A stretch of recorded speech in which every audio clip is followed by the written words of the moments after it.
So we agree on a few of these plays, including Colorado, Illinois, and possibly Wisconsin.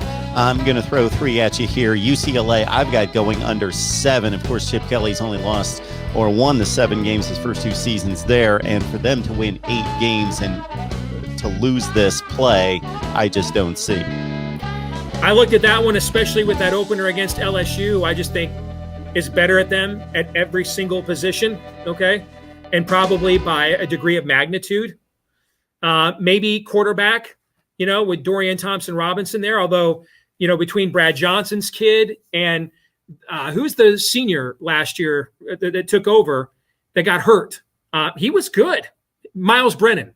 His numbers were good. Oh, at LSU, yeah. At LSU, his numbers were actually good until he got hurt. Oh, yeah. So he wasn't phenomenal. The issue. They just couldn't stop anybody on defense. So when you throw in that game against LSU with a 9-game conference schedule, and now you're still asking me to get to 8, I can see why that you would make that play. I'll just tell you, the only reason I did not is because their overall depth numbers are high, and a lot of the Pac-12 depth numbers are low. I don't trust the middle class of the Pac-12 at all. I don't. And therefore, I think that this could be the kind of year someone comes out of nowhere in that middle class and beats up the rest of those teams and ekes out like an 8-4. And I like Cal better. I think Justin Wilcox is better. They play better defense.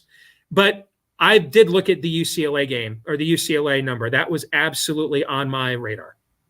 Steve Deace, Michigan Podcast. Please join him there for coverage of the Maize and Blue in the Big Ten. Kentucky at 6.5. Here's my thought right here, playing the over. Kentucky plays 4 out-of-conference games. 3 are garbage. They'll win those 3. They play the other one against Louisville. They should be, if the teams hold serve and do what we expect, they could go 4-0 non-conference. Should go 4-0 non-conference. Yep. So you're only looking for a 3-5 finish in the SEC. And you're going to play Tennessee, who's a dumpster fire with a new coach, South Carolina, who's a dumpster fire with a new coach, and Vanderbilt has a new coach and is frankly just usually a dumpster fire, right? I totally get that. I'm with you on that. I've got Kentucky projected to be about a 6 or 7 win team. This is just for me, like we all have our quirks, right? For me, I hate betting overs on teams I don't trust the quarterback position.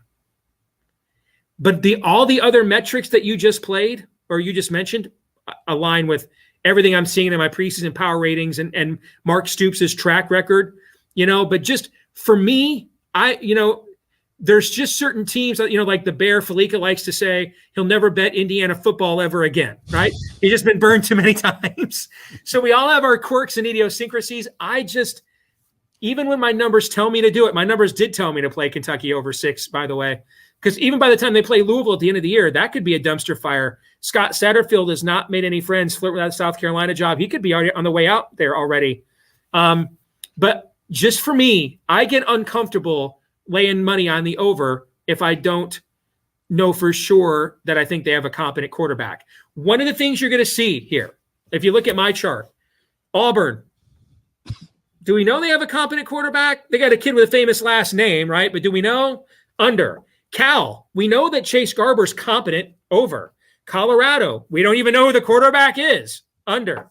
Iowa, first thing when you said, why are you going under? What was the first thing I mentioned? Don't trust the quarterback, Spencer Petras. Under. Michigan, don't know who the hell the quarterback is. Under. Virginia Tech, they lost their quarterback, and then the other one transferred to Tennessee. Under. See, there's a trend here. You noticing a trend here? Okay. So I agree. That's why I didn't go under UCLA, because all my metrics said to do so, because I do like that quarterback. It's why I didn't go over Kentucky, even though my metrics said to do so, because I don't know the quarterback. But your record on games the last couple of years has been better than mine. So the viewers should probably defer to you on these. We shall see. All right. This one really jumped out at me, but once I went to the schedule, it is brutal. Stanford, 3.5. Stanford. Yeah. Oh, my word. Yeah, Stanford can't go 4-8. I almost just took this because David Shaw is still alive. Just on that principle. Exactly. That David Shaw is still alive. So they got to get to 4. But that schedule, brother, I remember a couple of years ago, I had Wake Forest like way down in my depth numbers. And the win total comes out and it's like 6. I'm like, no way, man. I hammered that thing as a best bet. I think it was the only win total I lost that year. All right. When there is a number that it looks like they are begging you to take the other side and you take it, you usually are the one that ends up begging for your money back at the end. Okay. Because that 3.5, I know this, brother. They didn't build those. Well, this is actually DraftKings numbers, but whatever DraftKings and FanDuel is building these days, and the William Hills and the Bally's of the world, and the South Points, they ain't making that money and building out those fanciful apps and those Taj Mahals by giving away free money. Mark, amen. Okay, so when you put 3.5 on a program that would have been a playoff team a lot of years, particularly with the expanded structure that's coming, a coach that I still have rated a top 15 coach in the country, and the over-under is 3.5, you almost just have to take that blindly. But then you start looking at the schedule. Their defense ain't that good. They don't know who the quarterback is. I don't know, man. That might be one of those where, as Lee Corso likes to say, somebody knows something I don't know, if you know what I'm saying. And I'm a big believer in grouping games together, especially in a conference as balanced and mucky as the Pac-12, and saying, okay, here's a 5-game stretch. Don't they go at least 2-3 here and get you 2 wins there? Yeah. But it is difficult. Kansas State, right out of the gate, there's a 50-50 proposition. So just start looking at these. Just go down their schedule and let's discuss who's got the better quarterback. All right, because whoever has the better quarterback wins most games. It's not as pronounced as it is in the NFL, where you can just pretty much pick NFL point spreads by who's got the better quarterback every single week. But it's still at least 75% of the games are won by the team who has the better quarterback that day, right? In college. Yeah. In the NFL, it's probably higher. All right, just go down the schedule. Kansas State, Skylar Thompson, absolutely better than anybody Stanford has, right? At USC. Keaton Slovis, I think, is really overrated. Still way better than anybody Stanford has. Yeah, I had him in my rankings much lower than everyone else, but still a very good player. At Vanderbilt. They clearly have the better quarterback, probably sight unseen, without even knowing who Vandy would start. Yeah. Vandy's got a decent quarterback, actually, but they should be a substantial favorite, even on the road. UCLA at home. Dorian Thompson-Robinson is way better than anybody they have. Oregon at home. Even if they go with the Boston College transfer, let alone the 5-star kid, that's going to be better than anybody that Stanford has. At Arizona State. You're talking about Jaden Daniels might be one of this year's breakout stars. He's going to be better than anybody Stanford has. At Washington State. That's interesting, but they have a system there that even with the new coach, Rolovich from Hawaii, is still very quarterback friendly, so I'd make that a wash. Washington at home. So you have Dylan Morris, who probably way overperformed expectations last year. You've got the next Heward 5-star kid coming in. They're going to be better at that position. Utah at home. I think this is giving away the story a little bit. I think the single most impactful transfer no one's talking about is Charlie Brewer to Utah. This looks exactly like the Baylor team 2 years ago. Similar schedule, similar culture, similar makeup, and Utah's bringing like everybody back. Everybody back. Probably going to be the strongest team on both sides of the line in the Pac-12. And then you throw in a quarterback who is self-aware. He's comfortable in his own skin. He knows what he can do, and he knows what he can't do, and he ain't going to force it. And he can make 2 or 3 plays, resourceful plays you need him to make a game.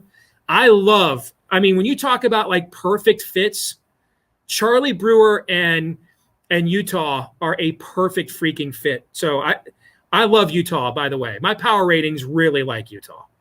No, it's a good line of thinking there. At Oregon State. So Sam Neuer went there, and you had Tristan Gibbia last year for them. So I think both of those guys are better than anybody we know that Stanford's going to play for Stanford right now. Then they've got Cal at home. I think Chase Garber's clearly better. And they've got Notre Dame at home. That's an interesting one because of the uncertainty with Notre Dame.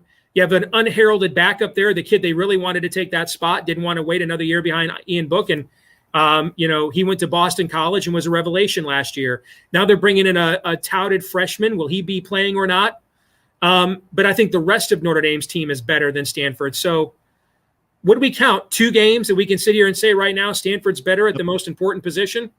Yeah. What's the win total? 3.5? 3.5. Those guys might know something, Mark. They might know something when they do these. Yeah. There it is, Steve Deace, Michigan Podcast, talking over unders. One other one I want to bring up, just because it's crazy just to just think, okay, what's going to play out here? Kansas won. I love that one. Kansas won. They've got South Dakota out of the gate. And again, much like the Illinois play and somebody else I mentioned, I thought, I know it's Kansas, but they're playing three group. They never play anybody tough out of conference. So I thought, I can't wait to get to the schedule and see. But no, they've got Coastal Carolina on the road. They've got Duke. That South Dakota game is going to mean everything. Isn't that a good FCS team, by the way? Yeah. Am I wrong about? Aren't they good? Yeah, they're. Yeah. So, man, they just had the best defensive player in the program go into the transfer portal last week. You know, I like Lance Leipold. I think he's a good football coach. Okay. And I hope he's got a good agent that understands the term guaranteed money. That's what I hope.